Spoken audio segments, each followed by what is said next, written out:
Hello everyone, देखिए अब question number 12 करते हैं। देखो बहुत इंपॉर्टेंट क्वेश्चन है ये। देखो इसमें क्या कहता है, अ convex lens of focal length 10 centimetre made of glass of refractive index 3/2। मतलब जो कन्वेक्स लेंस है उसकी फोकल लेंथ कितनी है, 10 सेंटीमीटर, और वो ग्लास का बना हुआ है और जिसका रिफ्रैक्टिव इंडेक्स है 3/2। Is placed in water.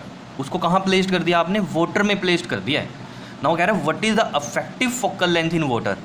मतलब अब जब उसको वाटर में प्लेस्ड कर दिया लेंस को, अब उस लेंस की फोकल लेंथ क्या होगी। ऑब्वियस सी बात है वो चेंज होगी। देखो क्यों होगी चेंज, उसको हम समझेंगे। सबसे पहले आप फॉर्मूला याद करो, लेंस मेकर्स फॉर्मूला। वो क्या था अगर आपको याद हो, ये हमारे पास क्या होता था, कन्वेक्स लेंस, ठीक है। और ये मैं कहता था यहाँ पर μ1 क्या है, इसमें आपके पास रिफ्रैक्टिव इंडेक्स है, ठीक है। ये बाहर एयर का मान लो या तो आप, ठीक है। और ये वाला जो होता था रिफ्रैक्टिव इंडेक्स μ2 होता था, ठीक है। और ये वाला μ1 इस तरीके से चलता था, ठीक है। ये रिफ्रैक्टिव इंडेक्स किसका होता था आपके पास, लेंस का, ठीक है। अब ये μ1 जो है ये यहाँ पर एयर भी हो सकती है या कुछ और भी हो सकता है, ठीक है। जब हमने कन्वेक्स लेंस का फॉर्मूला किया था लेंस मेकर्स वाला, तब ये हमने एयर मान के चले थे, ठीक है ना। देखो कैसे था फॉर्मूला, क्या था वहाँ पर, 1/f इज़ इक्वल टू में μ-1, और यहाँ पर आता था आपके पास 1/r1 माइनस में 1/r2। याद आया। ये म्यू क्या होता था, मीडियम का रिफ्रैक्टिव इंडेक्स। और अगर आपको याद हो ये एक्चुअली में ये होता था आपके पास μ2 बाय में μ1 माइनस में 1, और ये आता था 1/r1 माइनस 1/r2, ठीक है। इसमें हमने क्या किया था एक्चुअल में, ये μ1 को हम 1 मान लेते थे और ये 2 बचा, यानी कि सिर्फ लेंस के लिए, ठीक है ना। तो ये जो रिफ्रैक्टिव इंडेक्स होता था लेंस का, तो हमने इसको मीडियम का मान के चले थे कि म्यू लिख देते थे सिर्फ ये। और क्योंकि μ1 एयर मान के चले थे तो ये 1 था, तो इसको हम μ-1 कर देते थे और म्यू कह देते थे ये लेंस का रिफ्रैक्टिव इंडेक्स होगा। याद है कुछ या नहीं है, ठीक है। अब देखो जैसे न्यूमेरिकल में क्वेश्चन आएंगे वो ऐसे ही कहेगा आपको, ठीक है, कि नॉर्मल लेंस ये है, उसको आप प्लेस करो वाटर में या किसी और लिक्विड में, ठीक है। तो यानी कि ये तो हो गया लेंस का रिफ्रैक्टिव इंडेक्स, और ये जो नीचे आएगा ये आपके पास क्या होगा, उस लिक्विड का, जो भी आप जैसे आपने वाटर लिया है या कुछ और दिया होगा, ठीक है, तो उसके अकॉर्डिंग। तो एक्चुअल में फॉर्मूला ये वाला यूज़ करना आपको, तब आपके क्वेश्चन बहुत अच्छे से होंगे। मेरी बात समझ रहे हो। ये तो वहाँ जनरल फार्मूला हमने निकाल दिया था, ठीक है, लेकिन न्यूमेरिकल में ये यूज़ करना, ये याद रखना, μ2 क्या है, लेंस का रिफ्रैक्टिव इंडेक्स, और μ1 क्या है आपके पास, जो भी आप जिसमें उसको रखा हुआ, जैसे यहाँ एयर में रखा होता तो एयर हो गया रिफ्रैक्टिव इंडेक्स। कोई और लिक्विड हो, जैसे यहाँ क्वेश्चन में वाटर दिया हुआ है तो वाटर का रिफ्रैक्टिव इंडेक्स। क्या इतनी बात क्लियर है या नहीं है, बताओ, समझ रहे हो ये कहानी, ठीक है। अब चलो क्वेश्चन को शुरू करते हैं। देखो अगर ये चीज़ समझ में आ गई आपको, देखो एक कन्वेक्स लेंस है, यहाँ पर देखो मैं बनाता हूँ, ये कन्वेक्स लेंस है और जिसकी फोकल लेंथ है 10 सेंटीमीटर। देखो फोकल लेंथ मान लो ये यहाँ से इसके सेंटर से ये कितना है, 10 सेंटीमीटर है, ये बात है, ठीक है। और अभी मैं केस किसका ले रखे चल रहा हूँ, नॉर्मल की। नॉर्मल आपने इसको रखा हुआ है, जैसे मान लो ये एयर में रखा हुआ है नॉर्मली, ठीक है। तो ये पैरेलल रेज आई तो ये कहाँ से जाएंगी बताओ, फोकस से निकलेंगे। अगर ये फोकस है तो ये इस तरीके से जाएंगी या नहीं, यही होता है रूल आपके पास। पैरेलल रेज होंगी अगर तो ये कहाँ पर मीट करेंगी आपके पास, फोकस पे मीट करेंगी, ठीक है। फोकस सेंटर से दूरी कितनी होती है, ये फोकल लेंथ इसको हम बोलते हैं, जो कि यहाँ 10 सेंटीमीटर गिवन है। क्या इतनी बात क्लियर है या नहीं है।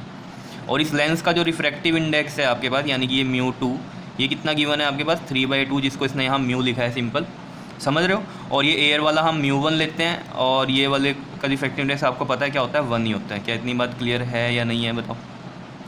अब देखो इसमें मैं करना क्या चाहता हूँ, पहले मैं एयर के लिए नॉर्मली देखूंगा फोकल लेंथ। देखो इन एयर के लिए, देखो एयर में क्या होगा आपके पास, यहाँ पर 1/f फॉर्मूला आपको पता ही है, ये वाला लगा रहे हैं हम, ठीक है। तो μ2/μ1 माइनस में 1, और यहाँ पर आ जाएगा आपके पास 1/r1 माइनस में 1/r2। क्लियर।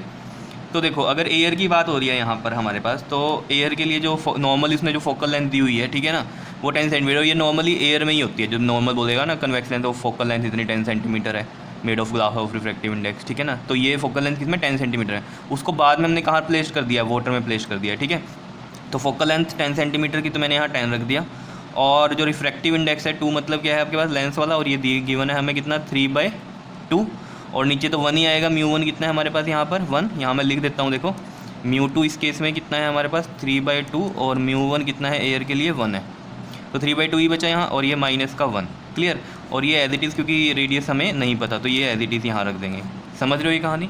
तो 3/2 इज़ 2 1 2 2 5 10, 1.5 माइनस 1, और ये 1/r1 माइनस में 1/r2, और ये रहा 1/10। तो ये आ गया 1/10 इज इक्वल टू में, ये जो है आपके पास 1.5 माइनस 1 कितना हो जाएगा, ये आपके पास 0.5, और ये as it is 1/r1 minus में 1/r2। कितनी बात क्लियर है? इसको फर्स्ट इक्वेशन मानो अभी आप, ठीक है। अब हम लिक्विड में बात करेंगे। अगर इन लिक्विड क्या है, यहाँ पर वाटर है, ठीक है। तो देखो यहाँ पर जो μ2 है वो तो लेंस का आपको पता ही है कितना गिवन है, 3/2 है गिवन, यहाँ बोला हुआ made of glass of refractive index 3/2। लेकिन अब जो μ1 है वो चेंज हो गया है, वो कोई लिक्विड आ गया है दैट इज़ वाटर, और वाटर का जो म्यू है वो यहाँ पर गिवन है आपको, वाटर लिखा हुआ ना, म्यू कितना दी गिवन है आपके पास 4/3। कितनी बात क्लियर है? देखो अब इसमें क्या हो रहा है एक्चुअल में, ये रहा आपके पास कन्वेक्स लेंस, ठीक है, और ये अब प्लेस्ड कहाँ कर दिया है हमने, इसको वाटर में प्लेस कर दिया है ऐसे, ठीक है ना, वाटर के अंदर है ये। तो अब ऑब्वियस सी बात है, जो ये पैरेलल रेज आएंगी यहाँ पर, ठीक है। अब फोकल लेंथ इसकी कितनी थी नॉर्मल, 10 सेंटीमीटर की थी, लेकिन अब पानी में है ये, ठीक है ना, वाटर के अंदर है। अब कहाँ मीट करेंगी ये? अब जहाँ इसका नया फोकस बना होगा, क्योंकि इस रिफ्रैक्टिव, ये वाला रिफ्रैक्टिव इंडेक्स अलग हो गया, पहले एयर था, ठीक है ना, तो उसमें तो वो 10 सेंटीमीटर पे जा रही थी, फोकस हो रही थी, लेकिन अब वाटर आ गया यहाँ, तो इसकी वजह से क्या होगा, यहाँ भी अफेक्ट पड़ेगा इसकी फोकस पे। वो फोकस हमें निकालनी है, अफेक्टिव जो हम कह रहे हैं फोकल लेंथ क्या होगी अब, ठीक है ना। अफेक्टिव क्यों कह रहा है वो, कि वाटर के अंदर क्या होगी अब उसकी, क्योंकि बाहर निकाल लेंगे फिर वही फोकस रहेगी, लेकिन पानी के अंदर क्या होगी। तो इससे एक चीज़ क्लियर हो रही होगी, जैसे मान लो किसी की आई साइड वीक है और उसको कन्वेक्स लेंस लगा हुआ है, कोई डिफेक्ट है, उसको कन्वेक्स लेंस है लगा हुआ, ठीक है, तो बाहर उसे साफ दिखाई दे रहा है नॉर्मली, लेकिन जब वो पानी के अंदर जाएगा तो उसका फोकस वहाँ मीट नहीं करेगा जहाँ पर उसको एक्चुअली डिफेक्ट है, क्योंकि पानी के अंदर क्या हो गया अब आपका जो फोकल लेंथ है वो चेंज हो जाएगी, ठीक है। और इस चीज़ को ऐसे समझो, इसकी पावर अभी कुछ है, फोकल लेंथ है तो मतलब पावर भी है, ठीक है ना, पावर है कुछ, लेकिन जैसे ही पानी में गया, वाटर में गया, इसकी पावर चेंज हो जाएगी। तो पावर ही चेंज हो गई अगर, मतलब जितने नंबर का उसको आपका स्पेक्स लगा हुआ है, ठीक है ना, वो वाटर में जाके वो नंबर ही चेंज हो जाएगा ऑटोमेटिकली, तो उसको दिखाई क्यों देगा साफ? क्लियर हो रही है ना कहानी ये बात, ठीक है। तो देखो अगर हम बात कर रहे हैं अब लिक्विड में, तो 1/f फॉर्मूला आपको पता ही है, μ2/μ1 माइनस में 1, और यहाँ पर आ जाएगा 1/r1 माइनस में 1/r2। क्लियर? अब देखो ये हो गई इफेक्टिव फोकल लेंथ, अब लिक्विड में क्योंकि जो भी आएगी 1/f होगी, ठीक है। μ2 कितना है हमारे पास, 3/2 है, और μ1 कितना है हमारे पास, 4/3 है, ठीक है, माइनस में 1, और ये as it is 1/r1 minus में 1/r2। क्लियर है, समझ रहे हो? अब देखो इसको अगर हम करेंगे, यहाँ पर देखो मैं करके दिखाता हूँ, ये 3/2 के नीचे क्या है, 4/3 है, तो इसको ऐसे लिख देंगे ना हम, देखो दिख रहा है ना, 3/2 इंटू में ये 4/3 या ऊपर जाके क्या हो जाएगा, ये 3/4, तो कितना आ जाएगा, ये 9/8। कितनी बात क्लियर है या नहीं है? तो ये आ गया 9/8, और 9/8 है अगर ये, तो 9 और ये 8, इसको डिवाइड करते हैं, 8 1 8, 1 0 लगेगा पॉइंट। इसको चलो ऐसे नहीं रहने देते हैं, पॉइंटों में तो बड़ी गड़बड़ हो जाएगी, इस तरीके से ही करते हैं। देखो नॉर्मली कितना आ जाएगा, ये 9/8 माइनस में 1, और इधर क्या है आपके पास 1/r1 माइनस में 1/r2, और ये 1/f। तो 1/f जो है ये आ जाएगा आपके पास, देखो 9/8 माइनस 1 दिख रहा है, एलसीएम ले लेते हैं, 8 और ये 9 आएगा, माइनस में ये 8 आ जाएगा, ये आ जाएगा आपके पास 1/8। तो इसको 1/8 कर देते हैं हम यहाँ, 1/8, और ये आ गया आपके पास 1/r1 माइनस में 1/r2। क्लियर? और इसको कर देते हैं हम सेकंड इक्वेशन, ठीक है। अब देखो मैं यहाँ पर क्या करना चाहता हूँ, डिवाइड करूँगा फर्स्ट को सेकंड से, मतलब इसका मतलब क्या हो गया यहाँ आपके पास, कि मैं जो ये है आपके पास फर्स्ट वाली जो है इसको ऊपर रखूँगा और सेकंड वाली को नीचे रखूँगा, ठीक है। तो देखो यहाँ पर तो जगह भी नहीं रही, लेकिन फिर भी कोशिश करते हैं। देखो इधर कर दूँ मैं, ये यहाँ पर समझा दूँ आपको ये चीज़, ठीक है। देखो इतने पार्ट में कर देता हूँ यहाँ पर ये, ठीक है। एक्चुअली में तो ये 13th क्वेश्चन के लिए जगह थी, लेकिन हम यहाँ कर देते हैं इसको, ठीक है। देखो अब ये यहाँ करूँगा मैं इसको डिवाइड फर्स्ट बाय सेकंड, ठीक है। डिवाइड करेंगे फर्स्ट बाय सेकंड, तो फर्स्ट वाली देखो ये है आपके पास, ठीक है। तो ये आ जाएगी आपके पास, देखो 1/10 इक्वल टू में, अब ये 0.5 है, मैं इसको 1/2 लिख सकता हूँ। देखो कैसे, 0.5 है ना, देखो 0.5 है तो 5/10 लगा दूँ, 5 2 10, तो 1/2 आ गया ये आपके पास, ठीक है। तो मैं इसको 1/2 लिख रहा हूँ यहाँ पर, ठीक है, 1/2, और ये है आपके पास 1/r1 माइनस में 1/r2। देखो अब हमारे पास रेडियस नहीं थी ना, तो रेडियस अपने आप कट जाएंगी जब हम डिवाइड में लेके चलेंगे इसको, ठीक है। और यहाँ पर देखो ज़रा सेकंड इक्वेशन है ये 1/f, और यहाँ पर है 1/8, और ये हो गया 1/r1 माइनस में 1/r2। देखो ये तो यहाँ से कट गया, ठीक है, तो कोई इसकी ज़रूरत ही नहीं थी हमें यहाँ पर इस तरीके के क्वेश्चंस में। अब 1/10 अपॉन में 1/f है, तो मैं इसको ऐसे लिख सकता हूँ, 1/10 इंटू में f/1 लिख सकते हैं। और सेम इधर भी 1/2 है, तो इसको मैं 8/1 लिख सकता हूँ, समझ रहे हो। तो ये देखो 2 4 8 तो f/10 इज इक्वल टू आ गया आपके पास 4। तो f कितना आ गया आपके पास, 10 इंटू में 4 इज़ 40। तो f आ गया आपके पास 40 सेंटीमीटर। सेंटीमीटर में ही क्यों लिया हमने बताओ ज़रा, क्योंकि पहले जो फोकल लेंथ थी अगर आपने देखा हो वो किस में थी आपके पास 10 सेंटीमीटर में दी हुई थी। तो जो अब अफेक्टिव फोकल लेंथ भी निकली है वो कितनी निकली है आपके 40 सेंटीमीटर। इसका मतलब क्या है कि अब वाटर में जब ये रेस जा रही हैं पैरेलल टू प्रिंसिपल एक्सिस, तो ये कहाँ पर मीट करेंगी अब 40 सेंटीमीटर की दूरी पे यहाँ पर, ठीक है। अगर ये हम कितना मान रहे हैं 40 सेंटीमीटर मान रहे हैं अब, ठीक है। तो देख रहे हो ना आप, पहले 10 पे हो रही थी फोकस्ड, अब लेकिन जब उस वही सेम लेंस है लेकिन उसको अगर हमने वाटर में प्लेस कर दिया तो उसकी फोकल लेंथ चेंज हो गई, कितनी हो गई 40 सेंटीमीटर। समझ रहे हो इतनी बात या नहीं। तो 40 सेंटीमीटर पे अब ये क्या करेंगी, फोकस्ड होंगी, ठीक है ना बात। अब इसमें जैसे आपको यहाँ से तो पता चल ही गया कि जो आपके पास फोकल लेंथ एयर में थी और जो फोकल लेंथ अब जो लिक्विड में आ रही है आपके पास ये वाली, ठीक है ना, तो कौन सी ज़्यादा है आपके पास, लिक्विड की ज़्यादा है। तो अगर फोकल लेंथ लिक्विड में ज़्यादा है तो ऑब्वियस ज़्यादा पावर किस में ज़्यादा होगी, एयर में ज़्यादा होगी, और लिक्विड में लेस होगी, क्योंकि आपको पता है power is inversely proportional to focal length.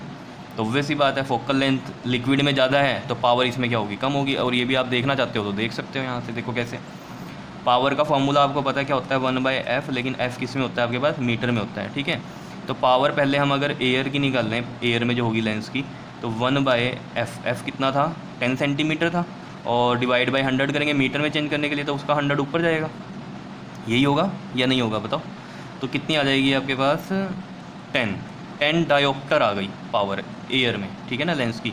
और लिक्विड में क्या होगी 1/f, f भी किस में, मीटर में, तो 1/f, f कितना था हमारे पास 40 सेंटीमीटर लिक्विड में, तो 40।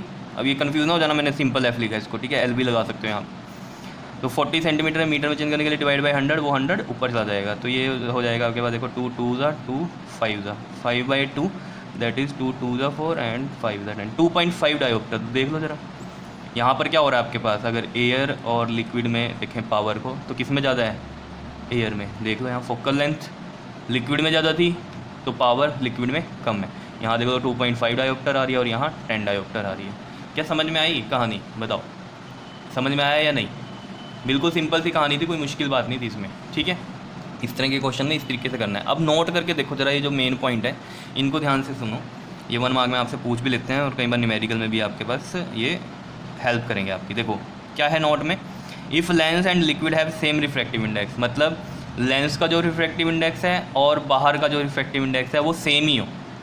मेरी बात समझ रहे हो, जैसे मान लो ये आपके पास ग्लास का है, बाहर भी ग्लास ही है, तो क्या होगा आपके पास, ठीक है। तो देखो ऑब्वियस ही बात है, इस केस में क्या हो जाएगा आपके पास, अगर हम μ2 लेंस का रिफ्रैक्टिव इंडेक्स मान रहे हैं, लेंस का है, और μ1 किसी लिक्विड का रिफ्रैक्टिव इंडेक्स मान रहे हैं, ठीक है, ये दोनों सेम है। अगर सेम है तो ऑब्वियस ही बात है, जब हमें ये फॉर्मूला पता है, इसके अंदर देखो आपने देख ही लिया होगा, तो देखो μ2 भी मान लो जैसे 3/2 है और μ1 भी 3/2 है, तो वो तो कट जाएंगे, ठीक है ना, 1 ही आएगा। 1 - 1 क्या होगा, 0 आया, समझ रहे हो। और वो 0 जो है यहाँ पर देख लो, ये पूरा का पूरा क्या आ गया आपके पास, मान लो 0 आ गया, तो 0 × दिस 0 ही आ जाएगा, ठीक है। तो 1/f की वैल्यू कितनी आ जाएगी, मान लो 0 आ गई, तो f कितना हो जाएगा जब हम इसको रिवर्स करेंगे, तो 1/0 एंड दैट इज़ इन्फिनिटी। तो f = में क्या आ जाएगी, इन्फिनिटी। मतलब क्या है, फोकल लेंथ क्या हो जाएगी वहाँ पर, इन्फिनाइट हो जाएगी। ये बात समझो कि अगर लेंस को हमने ऐसी लिक्विड में प्लेस कर दिया जिसका रिफ्रैक्टिव इंडेक्स सेम ही है जो लेंस का है, समझ रहे हो इतनी बात। अब जैसे अगर हम लेंस को कह रहे हैं कि लिक्विड में प्लेस किया है, लिक्विड का कोई हो सकता है सेम रिफ्रैक्टिव इंडेक्स, तो ठीक है। या जैसे मैंने अभी आपको बोला था कि ग्लास है, ये बाहर भी ग्लास ही हो, लिक्विड ना हो के वही मटेरियल हो जो लेंस का है, तब भी क्या है आपके पास यही कंडीशन बनेगी, क्योंकि रिफ्रैक्टिव इंडेक्स क्या हो जाएंगे, सेम हो जाएंगे, जिसकी वजह से आपको ये पता होना चाहिए कि उस केस में फोकल लेंथ क्या हो जाएगी, इन्फिनिटी हो जाएगी। तो 1 मार्क में अगर डायरेक्ट क्वेश्चन पूछ ले आपसे तो आप डायरेक्ट लिख सकते हो कि f क्या होगा, इन्फिनिटी होगा। क्लियर है। दूसरा बहुत ही इंपॉर्टेंट पॉइंट है, दूसरा पॉइंट क्या कहता है, if convex lens is placed in liquid when μ1 is greater than μ2, मतलब क्या है कि बाहर का रिफ्रैक्टिव इंडेक्स ज़्यादा है इस लेंस के रिफ्रैक्टिव इंडेक्स से, मतलब वही बोल रहा है μ1 इज़ ग्रेटर देन μ2। तो देखो ऑब्वियस सी बात है, यहाँ पर μ1 अगर ग्रेटर हो गया μ2 से, तो μ2 ऊपर आता है μ1 नीचे आता है, ये तो फॉर्मूले में आपको पता ही है, ठीक है। तो μ1 अगर बड़ा है तो यानी कि नीचे वाली वैल्यू बड़ी है। जैसे मान लो ऊपर का रिफ्रैक्टिव इंडेक्स मान लो 2 है और नीचे का रिफ्रैक्टिव इंडेक्स है 4, ज़्यादा आ गया, ठीक है। तो ये 1/2 का लें हम तो 0.5 बनता है। तो यानी कि ये 0.5 मतलब हमेशा ये 1 से वैल्यू लेस ही आएगी, ऑब्वियस सी बात है, क्योंकि ये वाला पार्ट क्या होगा आपके पास, स्मॉल हो जाएगा। स्मॉल क्यों है? क्योंकि इसमें जिससे हम डिवाइड कर रहे हैं नीचे वाली वैल्यू ज़्यादा है μ2 से, ऊपर वाली वैल्यू से। तो ऑब्वियस सी बात है, अगर हम ज़्यादा वाली से कम वाली को डिवाइड करेंगे तो हमेशा वैल्यू 1 से कम आती है, जैसे मैंने आपको यहाँ करके भी दिखाया। तो उसमें से जब हम -1 करेंगे, जैसे मान लो ये 0.5 है और ये -1 है, तो plus minus minus sign which is greater, तो 1 बड़ा है माइनस, और 0.5 और ये 1 माइनस करो 1 में से 0.5 तो 0.5 आता है। लेकिन माइनस में आएगा हमेशा नेगेटिव वैल्यू होगी। तो अगर 1/f नेगेटिव है तो ऑब्वियस बात है f भी नेगेटिव है। और f नेगेटिव कौन किस केस में होता है? अगर हम उसमें अफेक्टिव फोकल लेंथ की बात करेंगे तो नेगेटिव आएगी, और वो आपसे कहेगा बताओ ये कैसे बिहेव कर रहा है। तो f नेगेटिव किस में होती है? कनकेव लेंस में होती है। तो था कन्वेक्स लेंस, लेकिन जब उसको आपने किसी लिक्विड में प्लेस किया जिसका रिफ्रैक्टिव इंडेक्स उस लेंस के रिफ्रैक्टिव इंडेक्स से ज़्यादा था, तो क्या होगा? वो कन्वेक्स लेंस बिहेव करेगा एज अ कनकेव लेंस, क्योंकि फोकल लेंथ कनकेव की नेगेटिव होती है। क्या इतनी बात क्लियर है या नहीं है? बताओ समझ में आया कि नहीं क्वेश्चन? ठीक है, तो ये जो टॉपिक था, जो ये मैंने न्यूमेरिकल करवाया आपको, ठीक है, और इसमें जो भी आपको बातें बताई हैं ये सारी आपके दिमाग में रहनी चाहिए कि कहीं से भी क्वेश्चन आपसे पूछा जा सकता है इससे रिलेटेड। कितनी बात क्लियर है या नहीं है? समझ में आ गई होगी बात कैसे करना है ये क्वेश्चन। बहुत सिंपल है, बस समझने की बात है आपके। ठीक है, ओके जी, थैंक यू।